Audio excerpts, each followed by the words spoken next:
आइए जानते हैं ग्रेट निकोबार प्रोजेक्ट पर एक ज़रूरी अपडेट। देखिए, ये भारत का एक बहुत बड़ा इंफ्रास्ट्रक्चर प्रोजेक्ट है। मतलब देश की सुरक्षा और व्यापार के लिए तो ये ज़रूरी है, लेकिन इसके पर्यावरण पर जो असर पड़ेगा ना, उसको लेकर भी काफ़ी सवाल उठ रहे हैं। तो चलिए, इससे जुड़ी 3 सबसे ज़रूरी बातें समझ लेते हैं।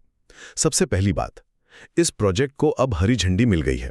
जो नेशनल ग्रीन ट्रिब्यूनल है यानी एनजीटी, उसने इस पर रोक लगाने वाली नई याचिकाओं को खारिज कर दिया है। तो इसका सीधा मतलब ये है कि 2022 में जो पर्यावरण मंजूरी मिली थी वो अभी भी लागू है। और हाँ, इस प्रोजेक्ट में एक बड़ा इंटरनेशनल कंटेनर टर्मिनल, एक टाउनशिप और एक पावर प्लांट भी बनना है। दूसरी बात यह है कि एनजीटी ने भी माना है कि ये प्रोजेक्ट देश के लिए मतलब स्ट्रेटेजिक पॉइंट ऑफ व्यू से बहुत ज़रूरी है। आप देखिए, ग्रेट निकोबार द्वीप मलक्का स्ट्रीट के ठीक पास है और वो दुनिया के सबसे बिजी समुद्री राष्ट्रों में से एक है। तो एनजीटी का कहना है कि ये प्रोजेक्ट नेशनल सिक्योरिटी और भारत की एक्ट ईस्ट पॉलिसी के लिए बहुत ज़रूरी है, मतलब दक्षिण पूर्व एशिया से रिश्ते मजबूत करने के लिए।